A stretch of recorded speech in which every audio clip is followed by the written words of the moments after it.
നമസ്കാരം. ആസാദി നൈറ്റ് എഡിഷനിലേക്ക് ഏവർക്കും സ്വാഗതം. നോക്കാം ഇന്നത്തെ പ്രധാനപ്പെട്ട വാർത്തകൾ. സഖ്യകക്ഷികളുടെ തുണ ബിജെപിക്ക് തിരിച്ചടിയായത് സർവേ. രാഹുൽ ഗാന്ധി പ്രതിപക്ഷ നേതാവ്, സത്യപ്രതിജ്ഞ ചടങ്ങിൽ പങ്കെടുക്കില്ല മമത. രാഹുൽ വയനാട് ഉപേക്ഷിക്കും, റായ്ബറയിൽ നിലനിർത്തും. എവിടെയും മത്സരിക്കാനില്ല, പ്രസിഡന്റാകാനുമില്ല, കടുപ്പിച്ച് കെ മുരളീധരൻ. ഉപയോക്താക്കൾക്ക് സന്തോഷ വാർത്ത, ഇത്തവണ വൈദ്യുതി ബിൽ കുറയും. DCC ഓഫീസിലെ കൂട്ടത്തിൽ തൃശൂരിൽ ഇന്നും പോസ്റ്റ്.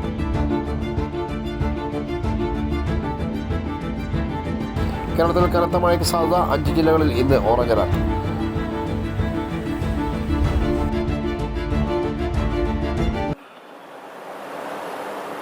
വിശദമായ വാർത്തകളിലേക്ക് കടക്കാം. പാർട്ടി പ്രവർത്തനത്തിൽ സജീവമാകില്ലെന്ന് ആവർത്തിച്ച് കോൺഗ്രസ് നേതാവ് കെ മുരളീധരൻ. വയനാട്ടിലടക്കം ലോക്സഭാ ഉപതെരഞ്ഞെടുപ്പിൽ മത്സരിക്കാനില്ല. KPCC പ്രസിഡന്റ് പദവി ഉൾപ്പെടെ പാർട്ടി സ്ഥാനങ്ങളൊന്നും സ്വീകരിക്കില്ല. തദ്ദേശ തെരഞ്ഞെടുപ്പ് വരെ പാർട്ടി പ്രവർത്തനത്തിൽ നിന്നും വിട്ടുനിൽക്കാനുള്ള തീരുമാനത്തിൽ മാറ്റമില്ലെന്നും മുരളീധരൻ വാർത്താ ലേഖകരോട് പറഞ്ഞു. തൃശൂരിലെ കനത്ത തോൽവിയെ തുടർന്ന് കോൺഗ്രസ് നേതൃത്വത്തോടുള്ള അതൃപ്തിയിൽ മാറ്റമില്ലെന്ന് വ്യക്തമാക്കുന്നതായിരുന്നു മുരളീധരന്റെ പ്രതികരണം.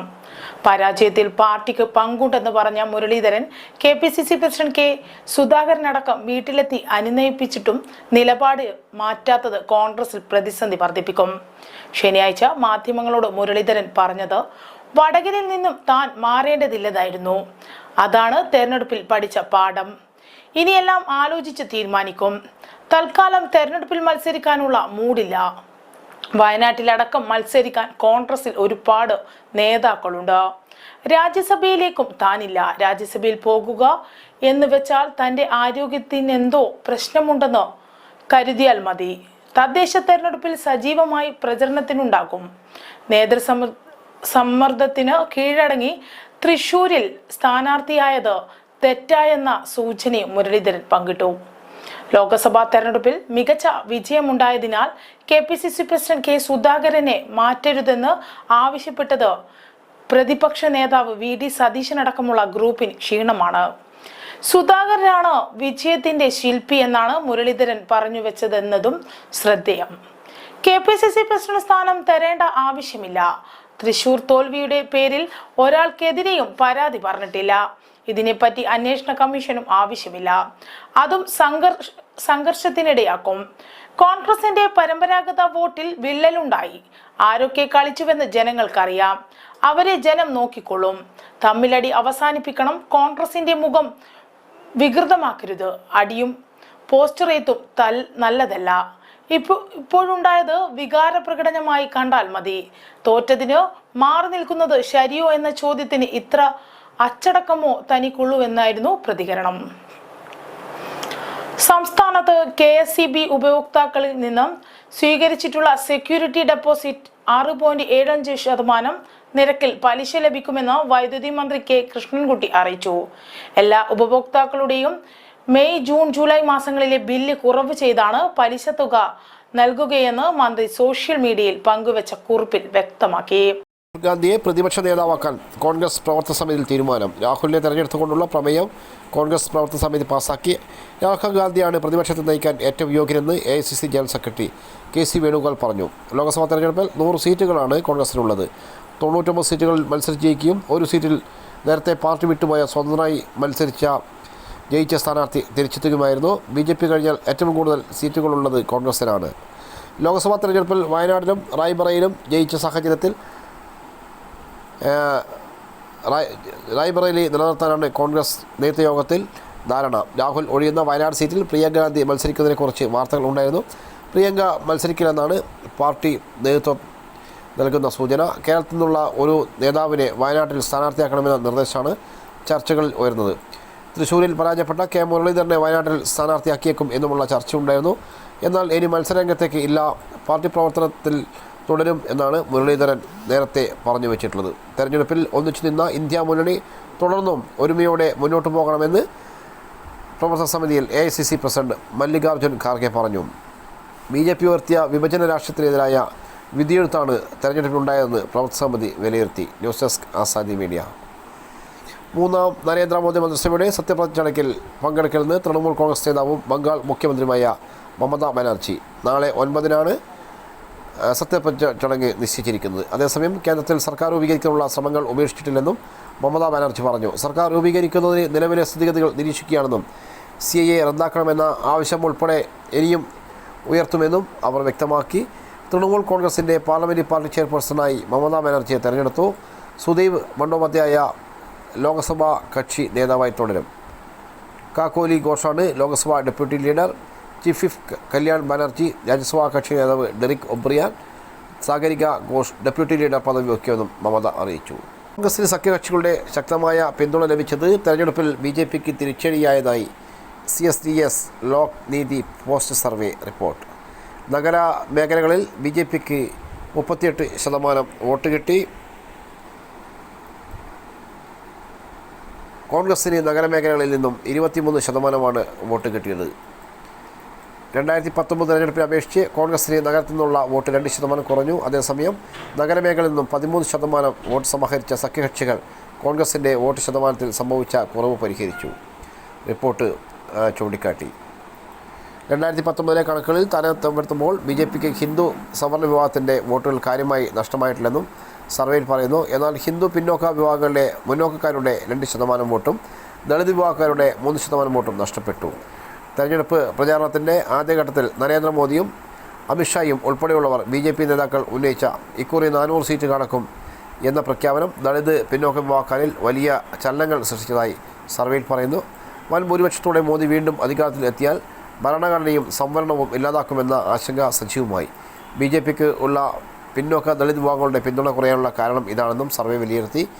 BJPക്ക് ലഭിച്ച മത ന്യൂനപക്ഷ വിഭാഗങ്ങളുടെ വോട്ടിലും ഇടിവുണ്ടായി. കഴിഞ്ഞ തെരഞ്ഞെടുപ്പിൽ BJP ഉയർത്തിയ എല്ലാവർക്കും ഒപ്പം എല്ലാവർക്കും വികസനം മുദ്രാവാക്യത്തിൻ്റെ പൊള്ളത്തരം തിരിച്ചറിഞ്ഞ ന്യൂനപക്ഷങ്ങൾ ഇക്കുറി അവരെ കൈവിട്ടു. News desk Azadi media.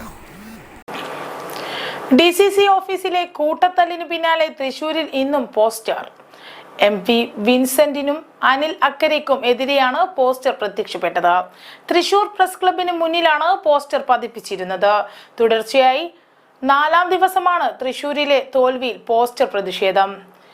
MP Vincent UDF chairman സ്ഥാനം രാജിവെക്കുക, അനിൽ അക്കരെ വിളിക്കൂ, കോൺഗ്രസിന് ഒറ്റിക്കൊടുക്കൂ എന്നീ വാചകങ്ങളാണ് പോസ്റ്ററിൽ കാണുന്നത്. AP ജയശീലൻ ചരമദിനം ആചരിച്ചു. മത്സ്യത്തൊഴിലാളി കോൺഗ്രസ് പ്രസ്ഥാന പ്രസിഡന്റും മത്സ്യത്തൊഴിലാളി ക്ഷേമ ബോർഡ് ചെയർമാനും കോൺഗ്രസ് നേതാവുമായിരുന്ന AP ജയശീലന്റെ 14ാം ചരമവാർഷിക ദിനത്തോടനുബന്ധിച്ച് മത്സ്യത്തൊഴിലാളി കോൺഗ്രസ് കണ്ണൂർ ജില്ലാ കമ്മിറ്റിയുടെ നേതൃത്വത്തിൽ പയ്യാമ്പലത്ത് സ്മൃതി മണ്ഡപത്തിന് മുന്നിൽ പുഷ്പാർച്ചനയും അനുസ്മരണ യോഗവും നടത്തി. DCC president advocate Martin George അനുസ്മരണ സമ്മേളനം ഉദ്ഘാടനം ചെയ്തു. മത്സ്യത്തൊഴിലാളി കോൺഗ്രസ് ജില്ലാ പ്രസിഡന്റ് AT നിഷാദ് അധ്യക്ഷത വഹിച്ചു. കോൺഗ്രസ് നേതാക്കളായ K പ്രമോദ്, മത്സ്യത്തൊഴിലാളി കോൺഗ്രസ് സംസ്ഥാന working president P Prabhakaran, DCCC general secretary CV Santhosh, മത്സ്യത്തൊഴിലാളി കോൺഗ്രസ് സംസ്ഥാന ഭാരവാഹികൾ T ദാമോദരൻ, അനസ്റ്റാലിൽ, ആഗ്നസ് E നാഷു, Parayil Rajan, KP Pushkaran, N Rajesh, CH Indrapalan, KN Balram, Pankajakshan Neerkadavu എന്നിവർ സംസാരിച്ചു. DCC ഓഫീസിൽ നടന്ന അനുസ്മരണ ചടങ്ങിൽ സംസ്ഥാന president P Ashokan, advocate TO Mohanan, Surendran master, T Jayakrishnan, CT Girija, Vijin Mohan, CM Gopinath തുടങ്ങിയവർ പങ്കെടുത്തു. സമുദ്ര സംരക്ഷണത്തിൽ ഊന്നൽ നൽകിയിട്ടുള്ള പരിസ്ഥിതി പ്രവർത്തനം വേണമെന്ന് ശാസ്ത്ര സാഹിത്യ പരിഷത്ത്. അന്താരാഷ്ട്ര സമുദ്ര ദിനാചരണത്തിന്റെ ഭാഗമായി കേരള ശാസ്ത്ര സാഹിത്യ പരിഷത്ത് കണ്ണൂർ മേഖലാ കമ്മിറ്റിയുടെ ആഭിമുഖ്യത്തിൽ കടലിനായി കൈകോർക്കാം പരിപാടി പയ്യാമ്പലം ബീച്ചിൽ വെച്ച് പരിസ്ഥിതി ശാസ്ത്രജ്ഞൻ ഡോക്ടർ സതീഷ് കുമാർ MK ഉദ്ഘാടനം ചെയ്തു. പരിഷത്ത് ജില്ലാ പ്രസിഡന്റ് KP പ്രദീപൻ മാസ്റ്റർ അധ്യക്ഷനായി. മേഖലാ പ്രസിഡന്റ് NP എഴിൽരാജ്, പരിസ്ഥിതി സംസ്ഥാന sub committee convener TV Narayanan, പരിസ്ഥിതി മേഖലാ കമ്മിറ്റി കൺവീനർ P ധർമ്മൻ, മേഖലാ ട്രഷറർ M സുരേഷ് ബാബു എന്നിവർ സംസാരിച്ചു. ബീച്ചിലൂടെയുള്ള സന്ദർശയാത്രയ്ക്ക് മേഖലാ പരിസ്ഥിതി ചെയർമാൻ E ദാമോദരൻ, മേഖലാ secretary Binoy Mathew, unit secretary KP Geetha, V Raghuthaman എന്നിവർ നേതൃത്വം നൽകി. വിജയോത്സവം 2024 കൂടാളി സർവീസ് സഹകരണ ബാങ്ക് SSC+2 ഉന്നത വിജയികൾക്കുള്ള അനുമോദനം V ശിവദാസൻ MP ഉദ്ഘാടനം ചെയ്തു. Bank president P Karunakaran master അധ്യക്ഷനായി. Keshavad Iritty block panchayat standing committee chairman M Ratheesh വിതരണം ചെയ്തു. SSC+2 ഉന്നത വിജയികളെ panchayat vice president P Padmanabhan അനുമോദിച്ചു. KP ജലജ, പഞ്ചായത്ത് മുൻ president PP Naufal, bank director N Aruna, bank മുൻ പ്രസിഡന്റുമാരായ N Rajan, K Mohan master, PK Venugopal എന്നിവർ സംസാരിച്ചു. ബാങ്ക് സെക്രട്ടറി സജീവൻ സ്വാഗതവും അസിസ്റ്റന്റ് സെക്രട്ടറി PP ഷൈന നന്ദിയും പറഞ്ഞു. തെരഞ്ഞെടുപ്പിൽ പരാജയം സംഭവിച്ചാൽ മുന്നണി മാറുന്ന ശീലമില്ലെന്നും LDF-ൽ ഉറച്ചു നിൽക്കുമെന്നും Kerala Congress chairman Jose K Mani. UDF പുറത്താക്കിയപ്പോൾ 3 മാസം കാത്തിരുന്നു. തങ്ങളെ സ്വീകരിക്കുകയും സംരക്ഷിക്കുകയും ചെയ്തത് ഇടതുപക്ഷമാണെന്നും അദ്ദേഹം തിരുവനന്തപുരത്ത് മാധ്യമങ്ങളോട് പറഞ്ഞു. ഇടതുപക്ഷ ജനാധിപത്യ മുന്നണിയോടൊപ്പം നിൽക്കാൻ രാഷ്ട്രീയമായി തീരുമാനിച്ചതാണ്. അതിൽ ഒരു മാറ്റവുമില്ല. ആ നിലപാടിൽ ഉറച്ചു നിൽക്കുകയാണ്. ജയവും പരാജയവും ഉണ്ടാകും. പരാജയം വന്നാലുടൻ മുന്നണി മാറുക എന്നതില്ല. താൻ പരാജയപ്പെട്ടപ്പോഴും അതിനെ സ്വീകരിക്കുകയാണ് ചെയ്തത്. മാധ്യമങ്ങൾ പൊളിറ്റിക്കൽ ഗോസിപ്പിനാണ് ശ്രമിക്കുന്നത്. അവർക്ക് എന്തെങ്കിലും സുഖം കിട്ടുന്നെങ്കിൽ കിട്ടട്ടെ. ഒരു മുന്നണിയിൽ നിന്നും ക്ഷണം ലഭിച്ചിട്ടില്ല. ഒരു മുന്നണിയുടെയും മുന്നിൽ പോകേണ്ട ആവശ്യമില്ല. തങ്ങളുടെ രാഷ്ട്രീയ നിലപാടിൽ യാതൊരു വ്യത്യാസവുമില്ല. രാജ്യസഭാ സീറ്റുമായി ബന്ധപ്പെട്ട് ഉചിതമായ തീരുമാനമുണ്ടാകും. തങ്ങളുടെ ആവശ്യങ്ങൾ വ്യക്തമാക്കിയിട്ടുണ്ട്. ഉചിതമായ തീരുമാനം CPIM എടുക്കും. ആവശ്യങ്ങൾ കൃത്യമായി പറഞ്ഞിട്ടുണ്ടെന്നും അദ്ദേഹം പറഞ്ഞു. കനത്ത മഴയ്ക്ക് സാധ്യതയുള്ളതിനാൽ കേരളത്തിലെ 5 ജില്ലകളിൽ കേന്ദ്ര കാലാവസ്ഥാ വകുപ്പ് ഓറഞ്ച് അലർട്ട് പ്രഖ്യാപിച്ചു. പത്തനംതിട്ട, കോഴിക്കോട്, വയനാട്, കണ്ണൂർ, കാസർഗോഡ് ജില്ലകളിൽ ഇന്ന് ഓറഞ്ച് അലർട്ടാണ്. കണ്ണൂർ, കാസർഗോഡ് ജില്ലയിൽ നാളെയും ഓറഞ്ച് അലർട്ട് പ്രഖ്യാപിച്ചിട്ടുണ്ട്. ഒറ്റപ്പെട്ട ഇടങ്ങളിൽ അതിശക്തമായ മഴയ്ക്കുള്ള സാധ്യതയാണ് പ്രവചിച്ചിരിക്കുന്നത്. തിരുവനന്തപുരം, കൊല്ലം, ആലപ്പുഴ, കോട്ടയം, ഇടുക്കി, എറണാകുളം, തൃശൂർ, മലപ്പുറം ജില്ലകളിൽ ഇന്ന് യെല്ലോ അലർട്ട് പ്രഖ്യാപിച്ചു. ഒറ്റപ്പെട്ട ശക്തമായ മഴയ്ക്കുള്ള സാധ്യതയാണ് പ്രവചിക്കപ്പെട്ടിരിക്കുന്നത്.